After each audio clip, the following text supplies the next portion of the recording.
The Tortured Pokemon Department by Wolfey was met with a tepid critical reception on release. The album has definitely grown on me though, and while I do still think there are many genuine flaws, I think the critics were a little harsh. In particular, I think that the final song of the album, Clara Rizzo, is a startlingly clever and grounded piece about the price of becoming world champion. The song's opening line sets the scene for us. You look like Clara Rizzo. In the 1920s, in the aftermath of a global pandemic and with fascism on the rise, Clara Rizzo entered the limelight as a fashion icon and formidable Pokemon trainer. The first player ever to win 3 back-to-back world championships, it's safe to say that Clara was the biggest Pokemon star in the world in her day. But the song does something clever here. We're not just introduced to Clara Rizzo, we're introduced to the 2 characters who we will be exploring throughout the song. These are the speaker of the song, the singer, and the listener. So the rest of the stanza reads, "You look like Clara Rizzo in this light. Remarkable. All your life, did you know you'd be picked like a rose?" So in this first stanza, Wolfey uses a very Shakespearean idea of contrasting soft sounds and hard sounds. We have these soft y and l sounds that happen at the start of a line, and we have the hard sounds, the r, the k, that come on at the end. What we're doing here is establishing a duality, the idea of a duality in the mind of the audience. And duality is going to become very important as we go on through the song. It was lines 4 and 5 of this song that made me want to make this video. I think that they are brilliant. Line 4, that reads, "You'd be picked," conjures up all of the positive associations with being chosen. It's good to be chosen. It's good to be picked. It's good to be separated from the rest of people and elevated and made to be the special one. You're going to be picked. Congratulations. And then line 5 specifies, you're going to be picked like a rose. Roses are good too. Being like a rose is good. Roses are beautiful. They are precious. They're symbols of love and of passion. If the song said, "Did you know you'd be picked and you'd be like a rose?" it would be kind of a very positive, uplifting section. However, think about the way in which you might pick a rose. So there's a rose bush beside the road, and you are going to go pick a rose from the rose bush. The act of picking that rose is going to kill the rose. You're going to tear it from the plant. It's not going to get any nutrients anymore, and its beauty is going to wither. It'll be beautiful for a moment. It'll be incredibly beautiful. You can give it to someone you love, but very soon, in a matter of days or weeks, the rose is going to die. So being picked like a rose is a death sentence. And so we have this duality. We have the beauty and the glory of being a chosen one, a flower in a wheat field. And we have the execution as bell. However, the genius doesn't end there because of the Pokemon aspect. Think about the lineage of rose Pokemon. We have Budew, Roselia, and Roserade. And think about the last time you saw them do anything in a VGC environment. The problem Roserade faces is, why are you using Roserade when you could be using Amoonguss? And it turns out that's like kind of enough to make Roserade a fringe pick at best. So being picked like a rose in a Pokemon context might just mean not being picked at all. As I read, ask yourself, has anything changed in the language used in this stanza compared to the previous one? It reads, "I'm not trying to exaggerate, but I think I might faint if it happened to me. No one in New Barktown thought I'd see the lights of Castelia." So the thing that stands out to me is that we've switched from yous to I's. It was, "You'll be picked." Now it's, "I'm not trying to exaggerate." But it seems to me like what's happened is we've switched perspectives. And now the person speaking is the you who is being referred to in stanza 1. So in stanza 1, we have someone telling another person that they're great, they look like the greatest Pokemon player ever, and then in stanza 2 we have the reply. I think if you're right, if that happened to me, I think I would faint. Like, it would be too overwhelming, it would be too much. The you of the first stanza and the I of the second stanza, they're just like an ordinary person. They grew up in a small town, New Barktown in this case. They never really dreamed they'd see the big city. One thing that signals to me that we have a perspective switch is the lack of any rhyme scheme. So stanza 1 rhymes very, very heavily. Stanza 2, we don't have it at all. Exaggerate, happened, me, town, Castelia. There's no rhyming. This is not someone who is trying to impress with their language, not someone who is corporatized or reading to a script. This is just a person like saying how they feel. It's much more natural, much more organic, much less constructed than stanza 1. And again, we have a sense of duality, both in location and in atmosphere.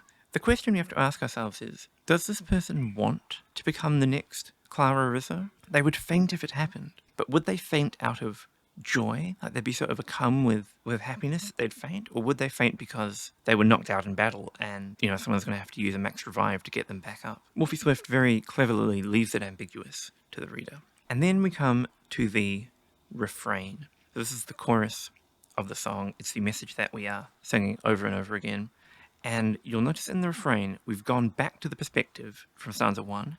We're back to the you. So the person who's speaking now is not the one who is the next Clara Rizzo. The person speaking is, in fact, trying to convince this person that they are the next Clara Rizzo. That they're saying, you're great, you can do it, you're amazing. The refrain reads, Smogon is fake, but you're the real thing. Breath of fresh air through white smoke rings. Win the battle, give everything. Promise to be dazzling. Here we have basically a huge amount of flattery. This whole thing is fake, but you, in particular, are going to be picked, you're going to be chosen, you're a breath of fresh air where everyone else is covered in smoke. You can do it. But the devil's in the details. If you want this future, you have to give everything to prove that you are worthy of this torch that began with Clara Rizzo, worthy of being a recipient. And then at the end, we have dazzling as its own line. And it's worth focusing on this because this is the core visual component of the poem. To be dazzling is to be bright and vibrant and wonderful, but it's also to be so bright and wonderful that everyone around you is blinded or they have to look away. Like it's this kind of awesome brightness that's a bit too much. It's also a reference to the Pokemon Bruxish, who has the hidden ability Dazzling. Don't think that's a coincidence, right? Wolfey Swift knows his Bruxish. This is clearly a deliberate choice of word. Bruxish is dazzling, right? It's beautiful, it's colourful, it's vibrant, but it's also kind of hard to look at because of its revolting component. What Wolfey's really trying to say with this dazzling idea is that you, the you of the poem, the listener of the poem, if they take on the mantle, they take on the crown, they are going to negate the priority moves of everyone around them. They're going to set the pace of the entire world. Everyone in their sphere of influence is going to be marching to the beat of their drum, much like how Bruxish sets the pace in a Pokemon battle. Stanza 3 reads, You look like Sejun Park. In 75, the hair and lips. Crowd goes wild at his fingertips. Electric shine, a full eclipse. Now, Sejun Park is another of the Pokemon greats, and you can see we've jumped ahead 50 years. Clara Rizzo made her fame in the 1920s. Now we're in 75. 50 years of time jump, and we have another great, another player at the peak of their power, an amazing screen presence, the crowd's going wild, and of course they've got their electric shine in Pachirisu and the full eclipse of Mega Gyarados, and that took Sejun Park to a historic victory, thanks in part to his professional trainer, Karen of the Johto Elite Four. So what we see is that the torch has been passed from Clara Rizzo to Sejun Park, but it's burning in the same way. They are both these almost too perfect figures at the top of their game who all of us ordinary people kind of idolize and put on a pedestal, which will become very important as we move into stanza 4. Now this is almost the same as stanza 2, where we go back to the I, right? I'm not trying to exaggerate. I think I might faint if it happened. There are two important differences, though, and they are lines 5 and 6. So, in stanza 2, lines 4 and 5 read, No one in Newbark Town thought I'd see the lights of Castelia. But here we have, No one in Newbark Town thought I'd need these suits in Lumios they all want to say. And this is an identification of who the speaker of the poem is. This is our villain reveal, maybe? Or hero, depending on your perspective. By adding this line, they all want to say, in the transition into the refrain, we find out that it is the suits who are speaking to the listener. These are the people who make stars. These are the people who train Pokemon. They're the talent scouts. They are the organizations that give funding. They're the sponsors. And they have identified this candidate. You, the you of the speaker, been identified by the suits of Lumios to take on the crown, right? To become the next world champion. No change to the refrain, but note the format of it. We have line 1 with 9 syllables, lines 2 and 3 with 8 syllables, and then promise to be dazzling. The next stanza is a mirror, an echo of the refrain, but it's been twisted now. The crown is stained, but you're the real queen.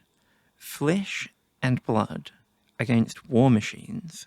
You're the new god we are worshipping, promised to be dazzling. So in a sense, it's the refrain again, but suddenly the imagery is incredibly heightened. We've gone from you're a breath of fresh air to you're our new god. What we have retained, though, is the sense of duality, of there being a good, a holy, a divine, and a bad, a demonic, ontological evil. So the crown is stained, the crown is tarnished, it's been corrupted, but you're still real. You're still the real queen. And then we have this line of flesh and blood contrasted against war machines. And it feels like flesh and blood should be the good thing, right? We've got the organic versus the robotic. I mean, a war machine is very obviously evil. And we're all flesh and blood creatures, so I guess flesh and blood is good, right? But it's an interesting way to describe something good, like flesh and blood. Still sounds pretty grim. Both of those words in another context would definitely be the bad thing. So we keep getting this motif of beautiful things using visceral imagery, or visceral things using beautiful imagery. And then, of course, you're the new god we're worshipping. There you have it. What the suits have done is create a god to worship. They have built this person up to be the next world champion so that they, the public, the Pokemon community, can kneel down and worship. And all they ask is that you promise to be dazzling. You take on the burden and the curse of being Bruxish. Now we come to the bridge. Song's almost over. We come to the bridge. And of course it wouldn't be a Wolfey Swift song without a jab at Incineroar, which reads, "Beauty is a beast that roars, not on all fours, demanding more." Obviously it's a Incineroar reference. I mean, a beast that roars that's not on all fours. I can think of one obvious guy with roar in his name. We all know the tumultuous relationship that Swift and Incineroar have had over the years. I think they're maybe trying to mend their relationship. I know that they went together to the World Championships last year. So maybe if the song was published today, the kind of cheap shot against Incineroar would be cut. But as far as I'm aware, they were in a rough patch in 2024. I think it's actually a weakness of the song because it's not entirely clear why Incineroar needs to be brought up. I mean, yeah, it's if you want to give a Pokemon the title of World Champ, greatest Pokemon, Incineroar's in the running. But this is a song about the human element, right? It's a song about the process, not of playing the game, but of being selected, playing the politics, rising through the ranks, these human elements which Incineroar doesn't have to do. So I think it's kind of a distraction, but we can move on. Only when your world champ glow flickers just so do they let you know. So here we have a return to the theme of light that we've had throughout the entire poem. So we begin by saying you look like Clara Rizzo in this light. We have dazzling, repeated conceptually, which, although it does refer to Bruxish's ability, is also part of a move, right? Dazzling Gleam, which is a famously strong, light-based attack. And now we've conjured it again. Your glow that made you look like Clara Rizzo, it's flickering just a bit. It's dying, it's faltering. And then we get what I think is the message of the song stated plainly. It's hell on earth to be heavenly. Them's the breaks, they don't come gently. There is something heavenly, something divine about being that figure, about being the world champion. When you reach that pinnacle of success, you're going to be idolized. You're going to be made to be more than just a person, whether you like it or not. You become an icon. Your face, your name becomes something that people like me will talk about, even though I don't know Wolfey Swift at all. But just by being in the community, I mean, you can't help but hear the name. It's everywhere. I mean, being an incredibly accomplished singer-songwriter and arguably the greatest Pokemon player of the modern age, how could you not be heavenly? But of course, says the song, to be heavenly is hell on earth. It is suffering. It is hard. And the people who try to make champions out of innocent, wide-eyed children don't tell the children that. They come in with promises. They say, you look just like these world champions of old. Why don't you come to the big city? Leave Newbark Town. You can do it. And then it's only when they get there, when they're up on stage in Hawaii at the VGC World Champions, that they find out about the pain and the struggle and the heartbreak of it all. And in this last line, them's the breaks, they don't come gently, we have, for once, a lack of duality. We have a strong duality in the line above, contrasting the heavens above and the underworld below. But now it's all negative. Them's the breaks, and they don't come gently. And that's it. It's not actually easy to be a human at the top. It's just that when we look back on these icons, like Clara Rizzo, like Seijun Park, we don't see the person underneath the larger-than-life figure who's up on stage taking the trophy. And so there's a sense in which this song isn't really a message to any of us. It's not a message to me, certainly. I'm not going to make it up onto that stage, being the greatest in the world. So all I will ever see of that life is the glow. What Wolfey Swift rightly points out here is that the only people who really know what it's like to be up there are the champions themselves. And so we come to the final stanza of the poem. You look like Wolfey Swift in this light. We're loving it.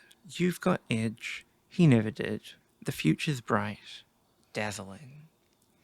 And this, I think, is the real genius of the poem. So now we are in the present day, right? And Wolfey Swift is the champion, has the world champ difference, is the one to aspire to be.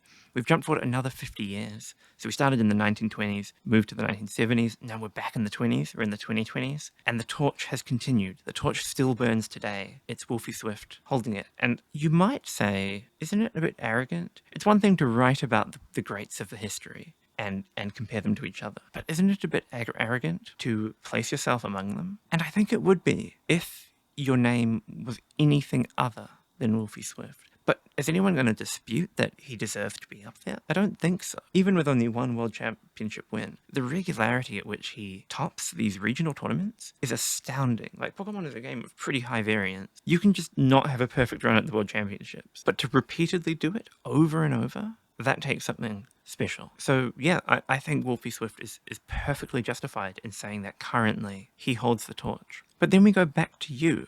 You've got edge, he never did. The future's bright, dazzling. And finally you find out, I think, who the song is really addressed to. I think it's addressed to the next Wolfey Swift, who probably won't even be born for 40 years. Remember, we're following this pattern of jumping forward 50 years. And now at the very end of the poem, we've invoked the future, right? When? Well, the natural time for that future to be is the 2070s. By that time, Wolfey will be an icon, will be a memory. Maybe he'll still be alive, but he'll be old. He probably won't still be competing. He'll have all of the glory and the glow of these moments of championship will be a fond, pleasant memory of youth. And the person he's passing the torch on to will be just as brilliant. And they will have to go through the same heartbreaks, the same trials that he went through. And so in a way, they're the only person who will understand what it means. And more importantly, they're the only one who can keep the torch burning and pass it on to all the following generations of Pokemon legends. Thank you for listening, everybody.